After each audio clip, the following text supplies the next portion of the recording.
Guys, I believe that we have an innate connection with nature. I don't think we're meant to be living in the concrete jungles of New York City and bogged down by all the smog and different things that the city life brings to us. I think we're meant for the green and the sunshine that is nature. And that's why I'm here today to talk to you about the Sierra Club. Hi, my name is Riley Harwell, and I've been volunteering with the Sierra Club for the past couple of years, and I'm actually an environmental science major right now. I feel like I've dedicated a huge chunk of my life to this movement, if you want to call it that. But essentially, our Earth is the most polluted that it's ever been in history. There's more plastic than sea life in our oceans, and that's why I'm here to tell you that the Sierra Club is an amazing group that can help you change that.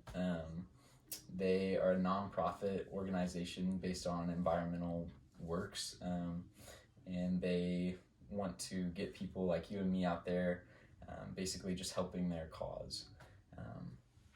And so today I'm going to be talking to you about the extent of our pollution problem, the impacts that plastic pollution problem has on our world and our lives, and how we can help to reverse these problems. And so, like I said before, we do have a massive plastic problem on our planet. According to the International Union for Conservation of Nature, there's actually 300 million tons of plastic that are produced every year, 8 million of which end up in our oceans, which is equivalent to dumping a garbage truck full every single minute in the ocean. For those of you that don't want to do the math right now, I did it ahead of time. That's actually 525,000 garbage trucks a year, which is just insane to me. And the plastics on our land are an even bigger issue.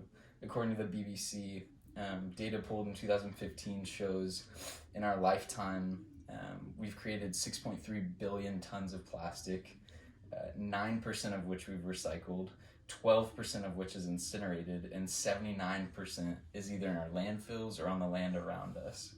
And so what that means is there's roughly 5 billion tons of waste that we're sharing our land space with. And you see it everywhere. You can't even walk to the park without seeing a plastic Dasani water bottle or a beer can. It's really gross. And it doesn't just look bad. According to OneGreenPlanet.org, animals mistake this trash for food all the time. And it's causing things like intestinal blockages or starvation, even death in these animals. They also get tangled in our plastics, which is just really sad to see, especially when it's massive animals that you see get taken down by just something as simple like a plastic bread bag. And so I've told you about all this plastic that enters our land, and definitely the amount of plastic that enters our oceans, but what does that look like when we're thinking like, how does it impact us? So plastic actually outnumbers plankton in the sea, which is sad because even like when you're just studying the ocean on a basic level, like you can't pull samples out of the ocean anymore and get life in there. It's all plastic at this point. I actually was in an oceanography class and we couldn't use samples from today. We had to pull samples from like several years ago.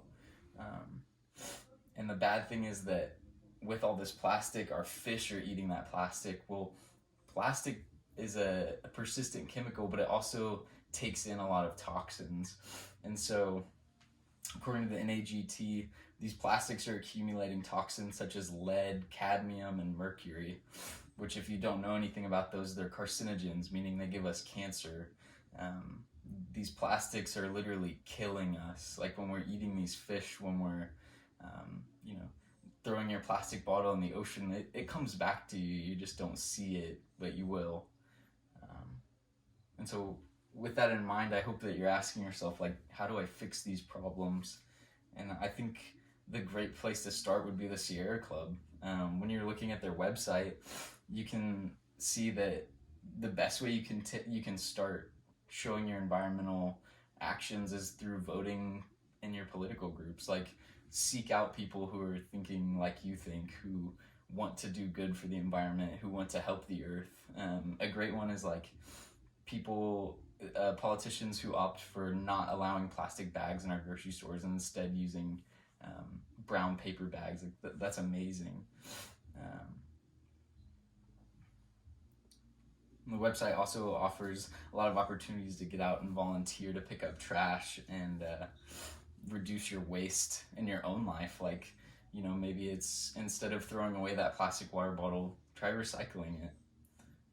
And it's really these little steps that cause big changes. You don't have to drastically change your whole life to get these goals accomplished. So today I've told you about some problems in our environment and how these impact our lives. And I think the biggest takeaway here is like, our children want to study the earth. They want to be out in nature. They want to have a good time.